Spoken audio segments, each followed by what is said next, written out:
지난주 천사가 수종드는 사람이란 제목으로 하나님이 강단을 통해서 말씀을 주셨습니다. 내내 제 마음 한가운데 하나님, 천사가 수종드는 사람으로 살도록 하나님 인도해 주십시오 하는 그런 간절한 마음, 또 자신감, 하나님 지금 천사가 내 마음을 주관하고 나에게 다가와서 나의 삶을 함께 하심을 믿습니다 하는 그런 마음이 내 속에서 늘 들끓었습니다. 그러면서 좀 자만심인지 모르지만 이런 농담이 내 속에 들어왔습니다. 적어도 하나님 믿는 사람이라면 천사 정도는 수종 들어줘야지 하는 생각이 내 마음 안구석에 이렇게 자리 잡으면서 때로씩 웃기도 했습니다.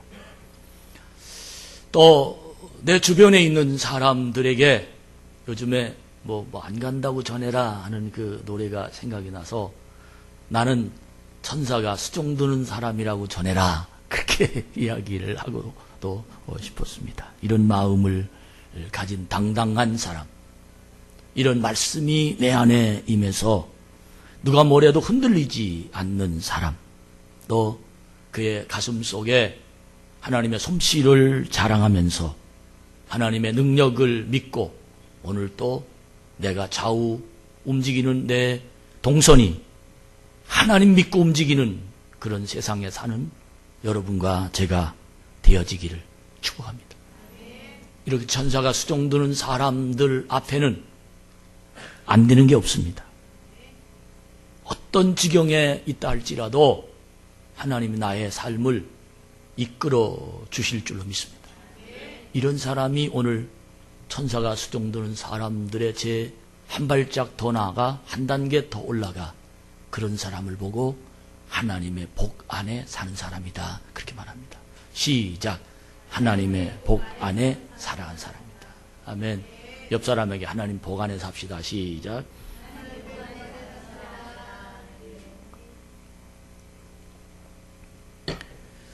하나님은 지금 행복이 내 안에 있다고 가르쳐 주십니다.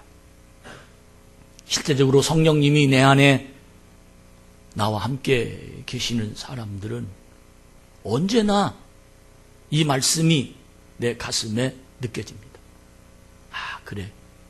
하나님 날 인도하셨구나. 아, 하나님 날 용서하셨구나.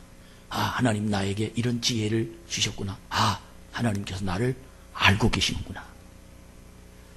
실제적으로 믿음과 이 능력이 임한 사람들의 고백이 내 안에서 하나님이 나에게 행복을 주셨다. 그렇게 늘 고백하며 살아가는 사람들입니다. 이 말의 뜻은 행복이 내 안에 있음을 발견한 사람들이라는 겁니다. 발견이란 말, 발견. 이 발견이란 뜻은 모르고 있었는데 찾았다는 겁니다. 행복을 모르고 있었는데 하나님의 성전 안에서 하나님 말씀을 들을 때, 하나님이 내 안에 계실 때, 하나님 말씀이 들릴 때 그 속에서 내가 찾았다는 겁니다. 여러분이 오늘 이 예배가 여러분이 하나님이 주신 행복을, 그리고 천사가 수종드는 하나님의 권세를 발견하는 거룩한 예배가 되어지길 주의 이름으로 축복합니다. 그러므로 아무리 힘들어도, 삶이 아무리 고통스러워도 하나님은 이 순간 나에게 하나님의 복을 발견해서 인생을 행복하게 그리고 즐겁게 살라시는 하나님의 명령을 여러분과 저에게 오늘 말씀을 통해서 주시는 겁니다. 지금 이곳에서 천국을 누립시다. 하나님의 집은 천국입니다. 하나님과 함께하는 곳은 천국입니다. 초막이나 궁궐이나 상관없습니다. 하나님이 내 안에 계시고 이 자리에 계시고 하나님이 고난 중에 계셔도 그곳은 고난이라 할지라도 바로 그곳이 천국이다라는 겁니다. 여러분, 이 말씀이 믿어지는 자가 되길 바랍니다. 이 말씀이 믿어져야 된다. 근데 뭐 보여야 믿지요. 뭐 보여야 믿지요.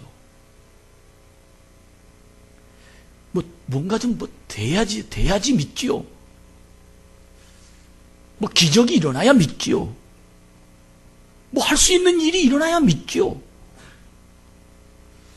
이런 갈등, 하나님의 집 천국에 있으면서 천국처럼 느끼지 못하는, 하나님의 응답이 매일처럼 벌어지는데 하나님의 능력 안에 있으면서 하나님의 능력과 거리가 멀은 사람처럼 늘 마음에 안타까운,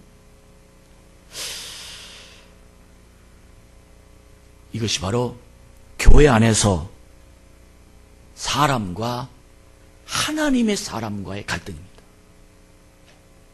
같은 공간에 같은 숨을 쉬고 같은 공기를 마시고 있는 같은 자리에 있는 사람이지만 사람과 하나님의 사람은 생각이 다릅니다. 행복의 질이 다릅니다. 삶의 내용이 다릅니다. 저는 오늘 이 자리가 하나님 여기는 하나님의 복이 가득 찬 곳입니다. 그렇게 서로 간증하고 자랑하고 가르쳐주고 그 길을 따라갈 수 있도록 여러분들이 안내자가, 가이드가 되어졌으면 참 좋겠습니다. 어떻게 하면 교회 안에 똑같은 설교를 들으면서 똑같은 밥을 먹으면서 때로는 똑같은 찬송을 드리면서 왜 사람과 하나님의 사람이 늘 갈등하며 살 수밖에 없을까? 그 이유는 바로 하나님이 주시는 말씀이 하나님 말씀으로 안 들리는 거예요. 하나님의 강단에서 거룩한 말씀으로 전하는데 이 말씀이 하나님의 말씀으로 들려지는 것이 아니라 사람의 말로 듣는 거예요. 그러니까 하나님의 숨겨진 행복을 우리에게 가르쳐줌에도 불구하고 어디 있냐고 늘 따지고, 하나님의 숨겨진 보화를 우리에게 가르쳐주고 있는 장소를, 그리고 그곳이라고 말씀해 주시는데도 불구하고 그것이 믿어지지 않아서 너무도 안타까운 모습이 그 가슴 속에 꽉 들어차 있습니다. 하나님의 말씀이 들리면 내 가슴에 감동이 됩니다. 하나님 그렇습니다. 찬양을 부를 때도 눈물이 흘릴 수밖에 없고, 기도할 때도 감격에 찬 기도가 될 수밖에 없어요. 하나님의 말씀이 들려지는 그 속에는 성령님이 계속해서 그의 마음을 감동시키고 그의 마음을 이끌어가게 만들고 그가 어떻게 살아가야 되는지, 누구를 만나야 되는지, 어떤 마음의 감동을 품고 인도하셔야 되는지 그의 마음이 분명하게 깨달아지고 능력으로 그를 이끌어 주십니다. 감동이 있는 곳에는 반드시 하나님 말씀을 들리고 하나님 말씀을 들리는 그곳에는 순종의 길이 열립니다. 할렐루야. 순종의 길이 열린다.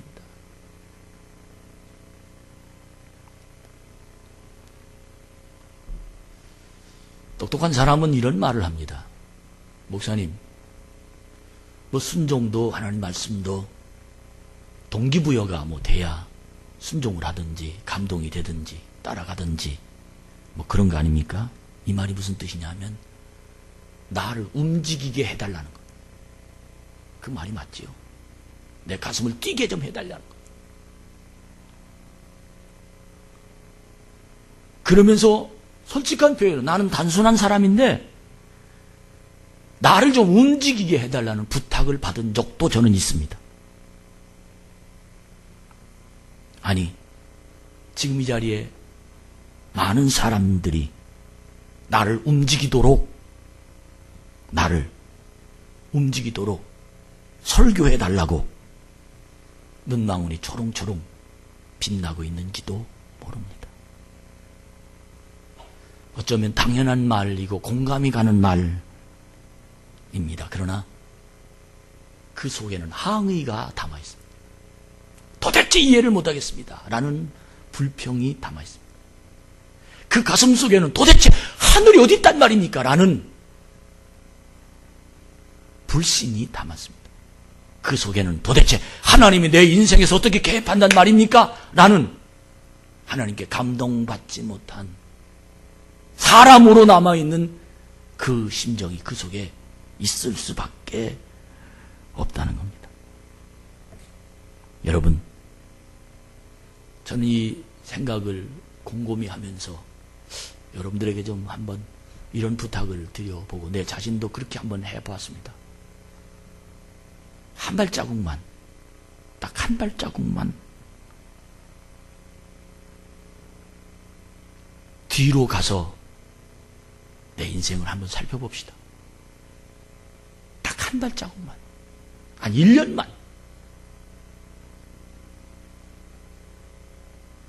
많은 사람들이 하나님의 은혜였습니다. 이 말을 한 장본인이었어요. 하나님의 기적이었습니다. 라는 고백을 한 장본인이었어요. 난 하나님 말씀 때문에 여기 왔습니다. 감동이 그 속에 있었어.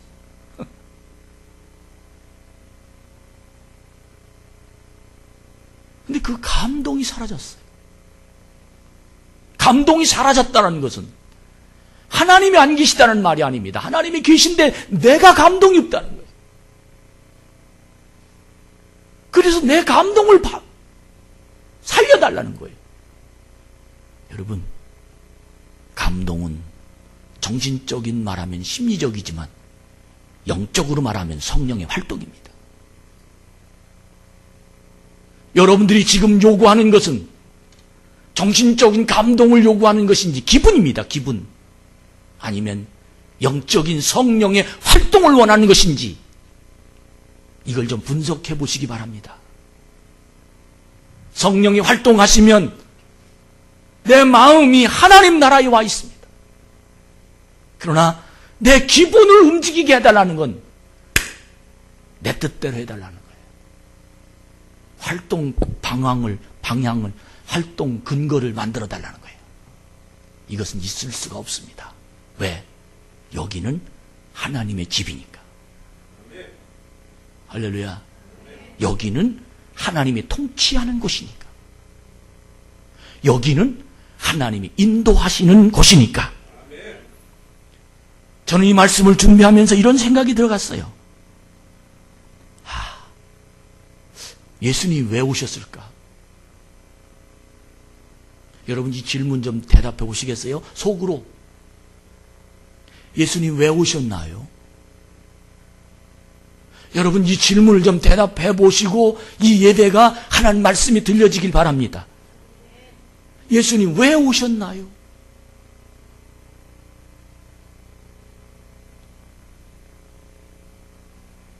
예수님이 세상에 오신 이유를 생각해 보자는 말입니다. 예수님은 풍성한 삶을 여러분과 저에게 주시기 위해서 오셨습니다. 누가복음 16장부터 누가복음 4장 16절부터 19절까지 말씀을 읽어보면 예수님이 이사야서를 이용해서 우리에게 말씀해 주시고 있는데 예수님이 성경을 읽으려고 서셔서 선지자 이사야 글을 읽으면서 그들에게 이 말씀을 찾았습니다. 18절에 보니까 이는 주의 성령이 내게 임하였으니 가난한 자에게 복음을 전하게 하시려고 내게 기름을 부으시고 나를 보내사 포로된 자를 자유를 눈먼 자에게 다시 보게 함을 전파하며 눌린 자를 자유하게 하고 주의 은혜의 해를 전파하게 하려 하심이라 하였더라. 이 말은 이사야 선지자에게 이미 주신 말씀을 나를 통해서 이 땅 위에 가난한 자에게 포로된 자에게 눈먼 자에게 눌린 자에게 은혜의 해를 전파하기 위해서 내가 왔느니라. 주님이 세상에 온 이유를 아주 분명하게 성경을 통해서 자기가 세상에 온 이유를 제자들에게 설명한 겁니다. 오늘 적용하면 왜 우리가 교회 왔나요? 예수님을 만나면 나에게 어떻게 되나요? 가난한 자가 복음을 받습니다. 포로된 자가 자유를 얻습니다. 눈먼 자가 보게 합니다. 눌린 자가 자유롭게 합니다. 내 심령이 은혜가 계속해서 역사하고 있습니다. 이것이 바로 주님이 이 세상에 온 목적이요 이유입니다. 또한 요한복음 3장 16절부터 18절까지 말씀을 읽어보면 하나님이 세상을 이처럼 사랑하사 독생자를 주셨으니 이는 그를 믿는 자마다 멸망치 않고 영생을 얻게 하려 하심이니라. 하나님이 그 아들을 세상에 보내신 것은 세상을 심판하려 하심이 아니요 그로 말미암아 세상의 구원을 받게 하려 하심이니라. 그를 믿는 자는 심판을 받지 아니하는 것이요 믿지 아니한 자는 하나님의 독생자의 이름을 믿지 아니함으로 벌써 심판을 받은 것이니라. 여러분, 하나님이 세상을 이처럼 사랑해서 우리를 심판해서 면제시켜 주시고 하나님의 능력으로 하나님 안에 들어가기 위해서 예수가 이 땅에 오셨습니다. 이 말씀이 믿어지면 주님의 복 안에 들어갈 수 있습니다. 이 말씀이 믿어지면 행복한 세상을 살 수 있습니다. 이 말씀이 믿어지면 하나님의 길이 열려지며 이 말씀을 믿어지면 내 안에 많은 복잡한 일들이 그리고 수수께끼 같은 일들이 하나님이 계시면 왜 이런 일이 생기고 하나님의 능력이 있다면 왜 나에게 답답한 일이 생기며 하나님께 기도했는데 왜 내가 응답을 받지 못하며 나는 세상에서 왜 이렇게 힘들게 살 수밖에 없다라는 현실적인 얘기가 아닌 영적인 하나님의 권능이 내 속에 있으므로 답답한 세상을 눈을 열어 보게 만들어 하나님의 복 있는 세상으로 나를 이끌어 가게 될 줄로 믿습니다.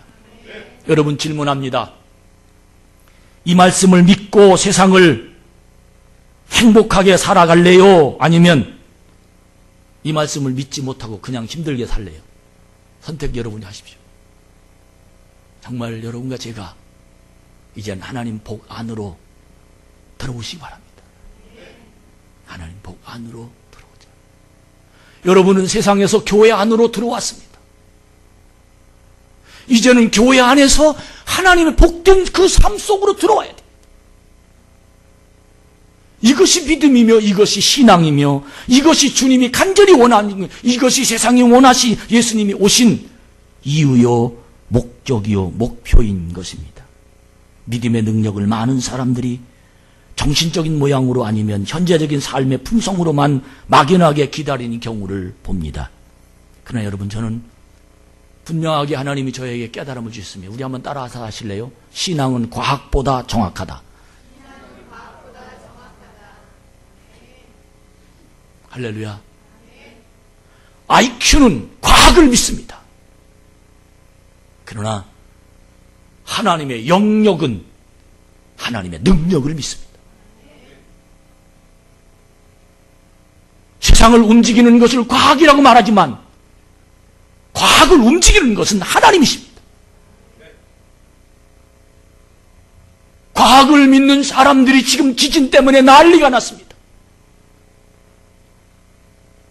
엄청난 사건이 자연재해로 벌어지는 사건을 보면서 이 모든 것들이 하나님 손안에 달려있다라고 믿고 느끼고 깨닫지 못한다면 그는 하나님의 복 밖에서 늘 세상을 괴로워하며 자연재해에 파괴되며 살 수밖에 없는 인생을 살아간다는 겁니다.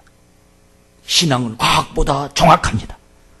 말씀이 믿어지면 이것이 나의 현실에서 기적으로 다가올 수 있으니까요. 기도하고 응답받으면 하나님의 길이 내 안에서 분명히 펼쳐지고 있으니까요. 죽어서 천국에 이르기 전에 지금 천국처럼 살 수 있는 하나님의 손안에 하나님의 능력을 누릴 수 있는 믿음이 내 안에서 오늘 또 여러분 가슴 속에 만져지기를 주의 이름으로 축복합니다. 이것이 믿어지면 기도가 됩니다. 이것을 이해하면이 아니라 이것을 믿어지면 능력이 됩니다. 이것을 믿어지면 하나님의 길이 보입니다. 이것을 믿어지면 하나님의 승리가 내 안에서 내 삶을 이끌어 가십니다. 나의 가슴 속에 나의 마음 속에 발전소가 생깁니다. 발전소. 발전은 전기를 만드는 걸 보고 발전소라고 말합니다. 인류는 발전소가 어떤 냐에 따라서 인류는 자꾸 진화해 갑니다. 처음에는 불로 발전소를, 그래서 땔감으로 발전소를 만들었어요. 물로 발전소를 만들었어요. 계속해서 원자력으로 발전소를 만들었어요. 지금은 태양으로 발전소를 만들어요. 계속해서 발전소를, 세상의 모든 과학을 움직이는 원동력을 만들어가고 있습니다. 그러나 하나님의 능력의 발전소는 성령의 권세로 만듭니다. 믿으시면 아멘. 여러분 이해가 안 되나요? 믿어지지가 않나요? 내 마음에 괴로움이 생기나요? 도대체 하나님이 어디 있느냐고 불평하고 싶은가요? 발전소가 정지됐습니다. 전력이 끊어졌어요. 내 마음을 움직이는 발전소, 성령의 권능이 내 속에 임해서 그 권능으로 내 마음을 움직이면 하나님이 보입니다. 하나님의 이끌어 가심이 보입니다. 내 머리가 움직이는 사람은 과학이 보이지만 하나님이 움직이는 사람은 하나님의 권세가 우리를 주관해 주시어서 지금 하나님이 내 삶을 우지자리하고 있다라는,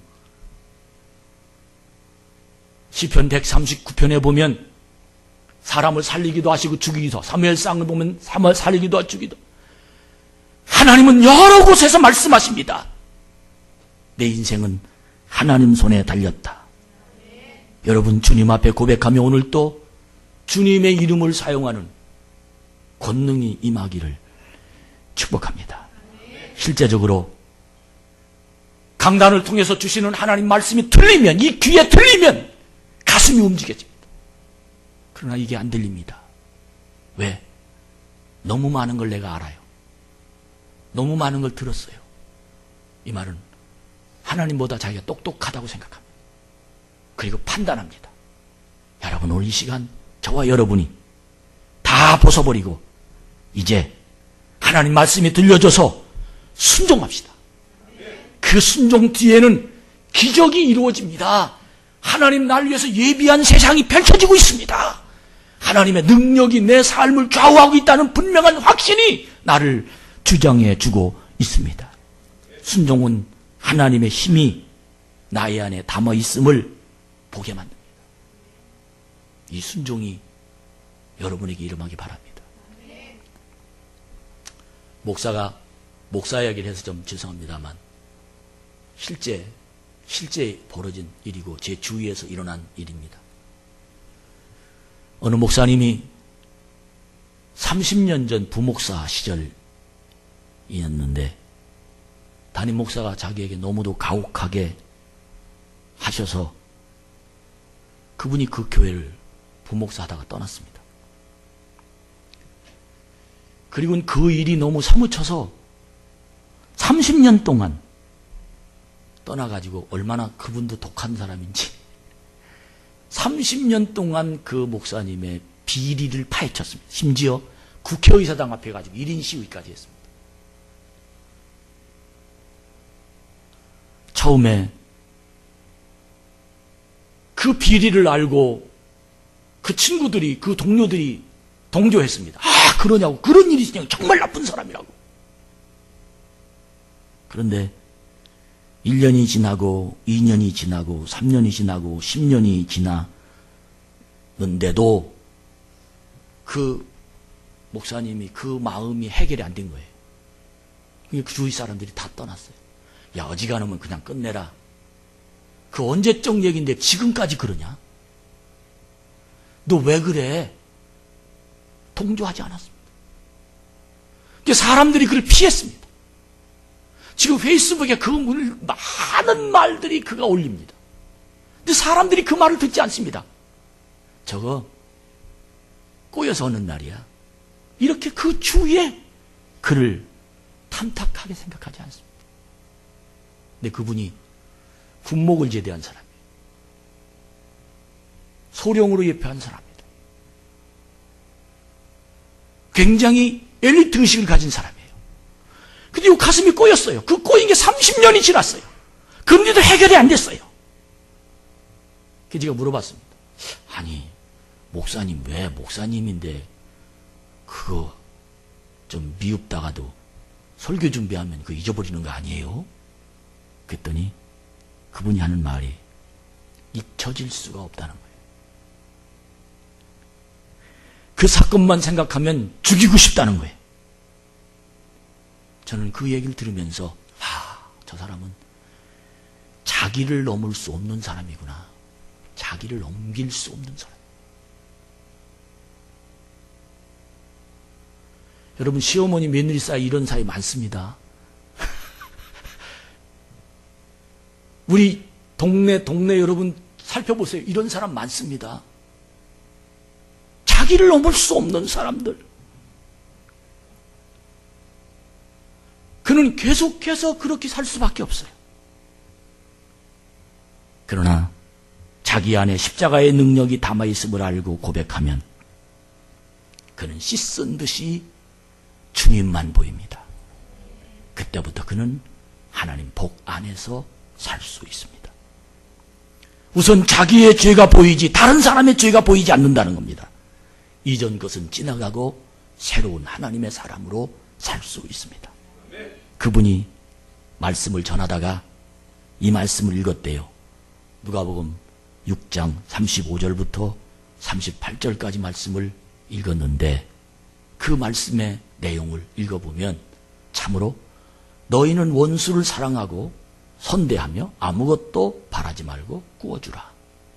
그리하면 너희 상이 클 것이요 또 지극히 높으신 이의 아들이 되리니 그는 은혜를 모르는 자와 악한 자에게도 인자하시니라. 38절 시작.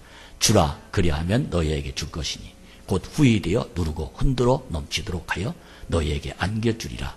너희가 헤아리는 그 헤아림으로 너희도 헤아림을 도로 받을 것이니라. 아멘. 아멘. 이 말을 받은 거예요. 이 말을 받은 거예요. 도저히 이해가 되지 않았는데 그 헤아림으로 너희가 헤아림을 누가 하나님이 네가 그만큼 헤아려지면 내가 너를 그만큼밖에 헤아려지지 않는다. 주라 그러면 너희에게 준다는 거예요. 할렐루야. 이 말씀이 들렸어요. 이 말씀이 들렸어요. 이 말씀이 들으니까 순종할 수밖에 없었어요. 여러분, 후히 흔들어 넘치도록 복을 받는 참 좋은 교회 성도들이 되기를 축복합니다. 오늘 요한복음 4장에 있는 이 말씀의 내용은 어떤 사람이 하나님의 복 안에서 후히 흔들어 넘치도록 하나님의 복을 받는 사람인가를 설명하고 그 사람을 한 사람 예를 들어서 설명하는데 그 사람이 바로 우물가에 물을 길러온 사마리아 여인에 관한 말씀입니다. 우물가의 여인이 누구일까요? 일단 사마리아인과 유대인의 관계를 성경은 얘기합니다. 사마리아인과 유대인은 상종을 하지 않았다 그랬습니다. 똑같은 이스라엘 백성인데 남쪽은 유다, 북쪽은 사마리아라고 그랬습니다. 근데 왜 상종하지 않았느냐? 남쪽 유다 사람들은 자존감이 있었어요. 우리는 하나님을 배반하지 않고 철저하게 제사를 드리고 하나님 앞에 영광을 돌리며 나는 자기 프라이드가 있었어요. 근데 이스라엘 백성들은 살기 위해서 어쩔 수 없이 그들은 우상 숭배하는 들과 같이 하고 자꾸 접하고 그리고 다른 어떤 나라들과 장가가고 결혼하고 시집가고 그래서 그는 혼합족이라고 그렇게 무시하고 살았습니다. 옛날에 양반과 상놈처럼 이스라엘 똑같은 나라의 남쪽과 유다에 갈라져서 사마리아 유대인 그렇게 그들은 상종하지 않았습니다. 그런데 유대인과 사마리아인이 우물가에서 만났습니다. 그것도 남자와 여자가 만났습니다. 근데 남자가 여자에게 질문을 합니다. 물을 좀 주십시오. 그 사마리아 여인이 깜짝 놀랍니다. 왜? 그것도 남자도 아니고 여자인데 유대인인 여자도 아니고 남자인데 어떻게 저한테 물을 달라고 하십니까? 그렇게 질문하면서 그들의 대화가 터지기 시작합니다. 이 내용을 왜 하나님이 우리에게 주셨을까요? 그 이유는 바로 사마리아 여인이라 할지라도, 더 깊이 나오지만 그런 여인이라 할지라도 하나님이 그에게 복을 주시려는 계획을 갖고 있다는 것입니다. 믿으시면 아멘. 하나님이 그런 여자에게도 계획이 있으셨다는 겁니다. 수없이 많은 사람들이 예수님께서 이 땅에 오신 목적을 바로 이해하지 못하여서 교회 안에서도 또한 열심히 사역을 한 사람들에게도, 심지어 천국의 신비한 사건을 맛보았던 사람들에게도 상처가 있고 행복을 나누지 못하고 가슴에 슬픈 사연까지 가지고 있는 영적인 현실을 바라보면서 저는 오늘 이 말씀을 다시 한번 듣고, 아, 그래, 하나님의 복이 내 안에 있구나, 이것을 깨닫게 되었습니다. 왜 오늘 나에게 그리고 여러분에게 이 말씀을 주시나요?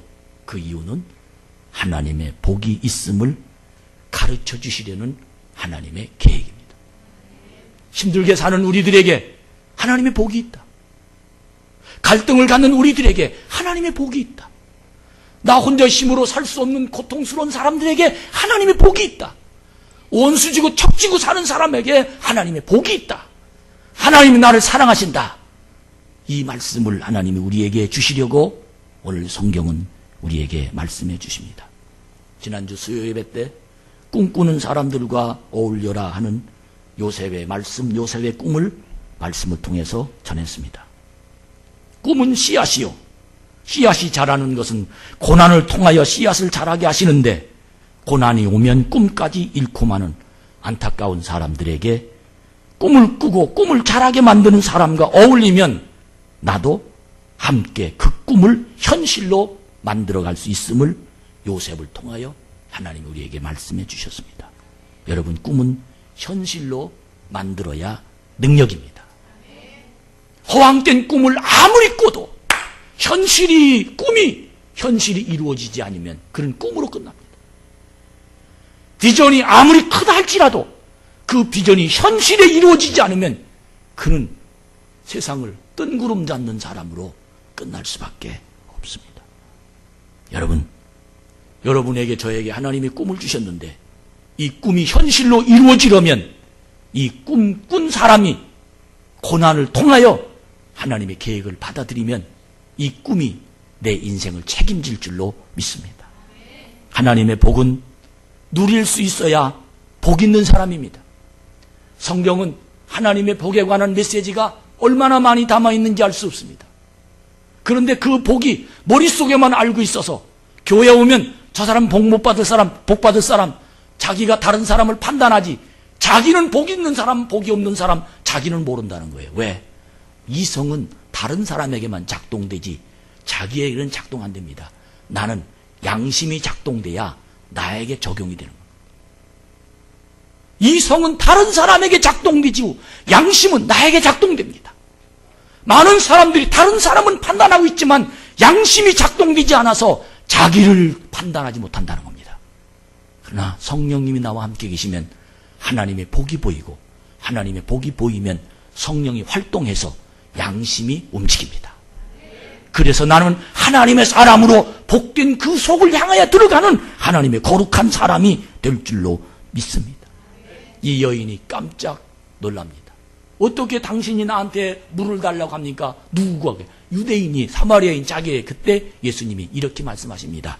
7절 8절에 보면 물 좀 줄 수 있냐는 그 말에 9절에 보니까 뭐라고 얘기하냐면, 나는 사마리아인, 당신은 유대인, 만날 수 없는 사람인데 마치 마음에 한을 담은 민족들인데 갈라져서 지금 물을 달라고 온 그 사람에게 예수님이 다가오신 그 모습을 보고 예수님이 10절에 보니까 하나님의 후하심을 알고 내가 누구인지 알았다면 오히려 내게 물을 달라고 했을 것이고 내가 너에게 생수를 주었을 것이다 라고 말합니다.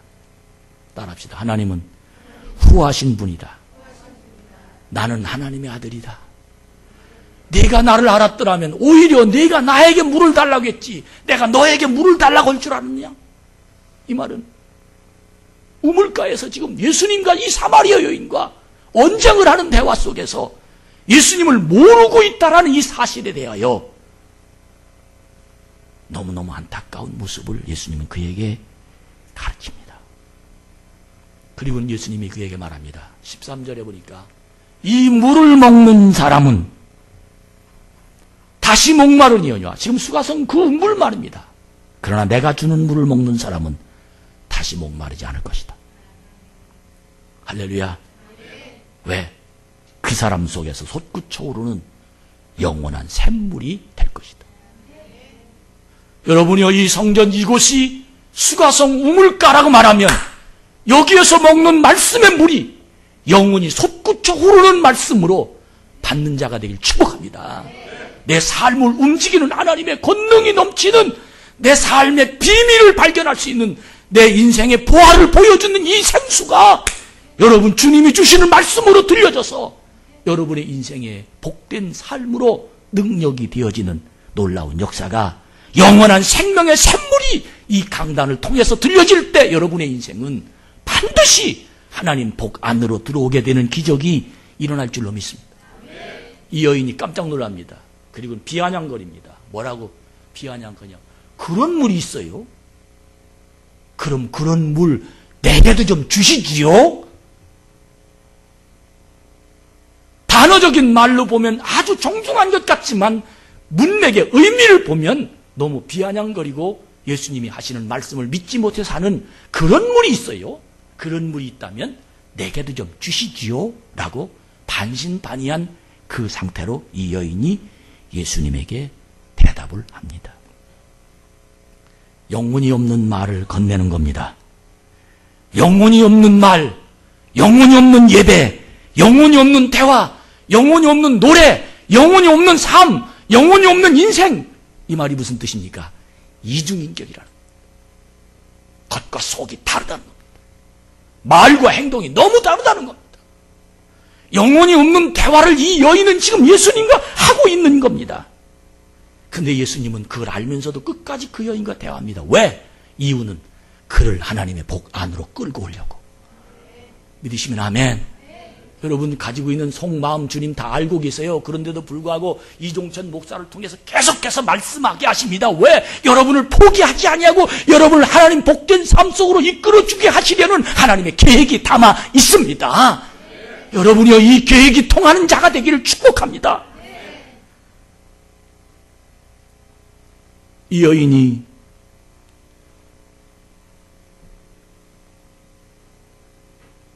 자기 마음을 덮어놓고 예수님과 아주 상냥한 얼굴로 유혹하면서 아주 기가 막힌 모습으로 예수님에게 대하니까 예수님이 그 여인의 눈을 쳐다보면서 그 여인의 간담을 서늘하게 만듭니다.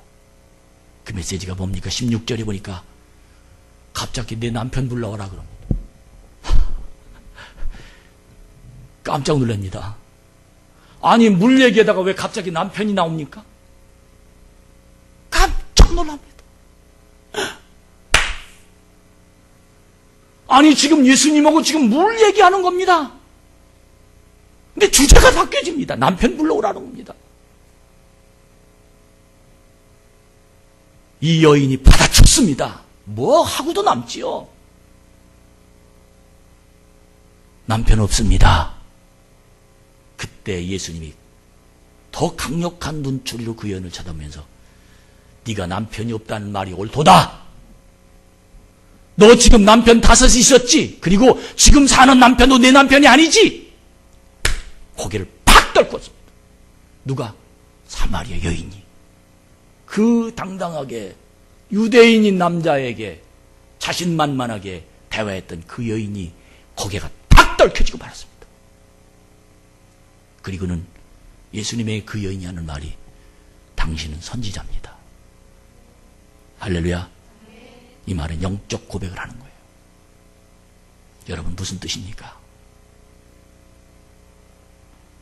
수없이 많은 시간을 보내면서 예수님은 그에게 다정다감하게 물이란 주제로 다가가서 그에게 다가가 그의 마음을 열게 만드는 방법이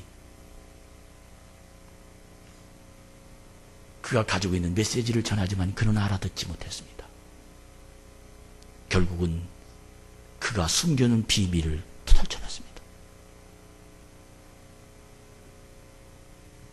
그 여인이 예수님에게 거꾸로 들었습니다. 여러분, 신앙이란 뭡니까? 이와 같이 하나님이 강단을 통해서 나에게 주신 말씀을 듣고 가슴이 찔릴 때 거꾸로져서 저 말씀은 하나님 말씀이다, 이렇게 들려지고 그 뒤로 하나님의 곁을 향하여 축복의 통로를 향하여 내 자신이 옮겨질 때, 그때부터 신앙이 과학보다 정확하다라는 하나님의 사람으로 만들어 갈 수 있습니다. 많은 사람들이 감동으로 세상을, 감동으로 교회를, 감동으로 하나님의 성전을, 감동으로 설교를, 감동으로 세상 일을, 감동으로 심지어 하나님의 사역을 하지만 감동이 중요한 것이 아니라 하나님의 말씀은 하나님의 능력이 중요합니다. 할렐루야. 하나님의 능력이 중요합니다. 하나님은 다 압니다. 그런데도 내 자신을 고백하도록 유도하고 계십니다. 여러분, 이 성전에 들어올 때 그냥 아무 생각 없이 들어오지 말고 하나님의 계심을 보고 들어오시기 바랍니다. 말씀을 들을 때 그냥 말로 듣지 말고 내 마음을 열어놓고 말씀의 씨앗으로 들으시기 바랍니다. 여기에 하나님의 복이 기다리고 있어요. 유명한 예화, 제가 어렸을 때 들은 예화입니다. 개척교회인데 새벽기도에 목사 혼자 하는 거예요. 근데 교회가 뭔가 좀 있는 줄 알고 강도가 들어왔어요.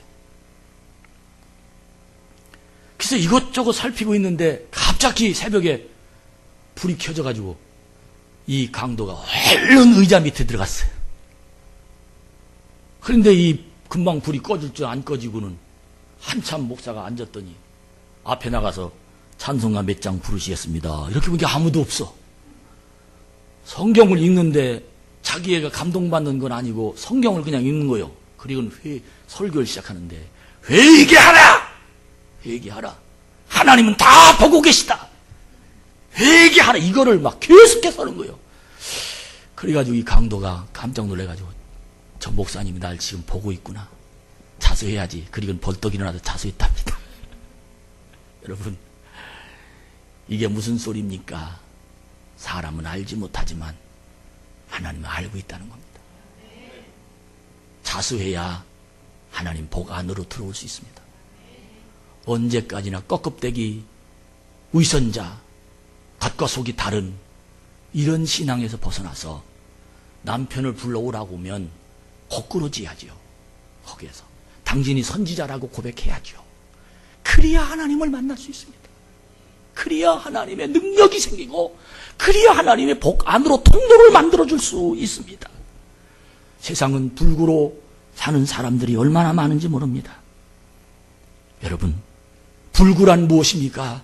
말씀을 듣지 못하고 사는 게 불구입니다. 손과 발이 없는 게 불구가 아니라 하나님의 영적 세상, 하나님의 복된 그 세상을 알지 못하고 무능하게 살아가는 것을 불구라고 말합니다. 하나님의 최선의 삶이 무기력하게 받아들이는 사람, 다투고 원망하고 분개하는 사람, 집안의 화목을 깨뜨리는 사람, 비판과 정죄를 일삼는 사람, 이들은 그야말로 불구자입니다. 문제를 해결하지 않고 그냥 포기한 채 속박 속에서 머물면서 온전한 사람으로 그는 살아갈 수가 없습니다. 문제를 받아들이면 그는 바꿔질 수가 없습니다. 여러분, 문제를 받아들이면 해결하기를 축복합니다.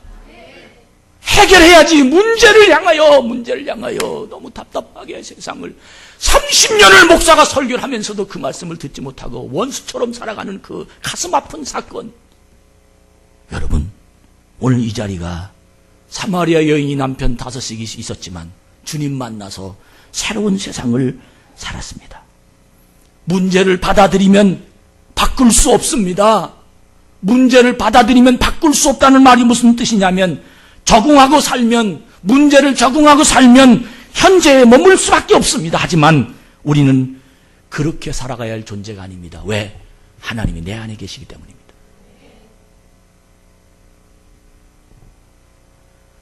죽으로 살아가야 될 일은 안 될 말입니다. 한 발만 더 나가면 하나님이 나를 인도하시는데, 주여 당신은 선지자입니다라고 한 번만 고백하면 회개의 영이 내 속에 올라올 때 무릎 꿇고 눈물 흘리면 주님이 나에게 찾아오시는데, 그게 안 되는 거예요. 그게. 어떤 분이 얘기해요. 금연, 담배 피는 사람이에요. 하루에 한 깨 피만 한 깨 피씩만 줄이면 되는데 그걸 못한다는. 원수를 한 명씩만 용서하면 되는데 그게 안 된다는 겁니다. 어제보다 조금만 더 절제하며 살아가면 되는데 그게 안 된다는 겁니다. 여러분, 저와 여러분이 오늘 이 시간을 통해서 하나님은 꽉 물려놓고 있습니다. 오라고. 여기로 오라고.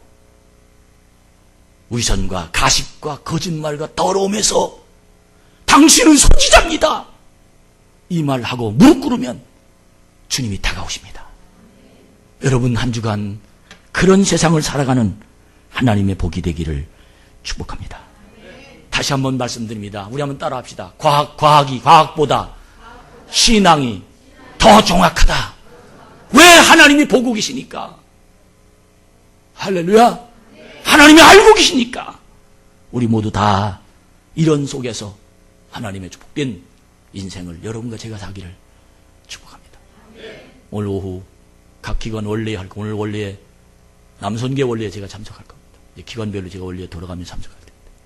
회의 좀 기존을 제가 박딱 세줘야 되겠다. 여러분, 함께 참여하면서 의견을 내놓고 좋은 교회가 되도록 만들어 갑시다. 하나님 영광이 돌려지기를 바랍니다.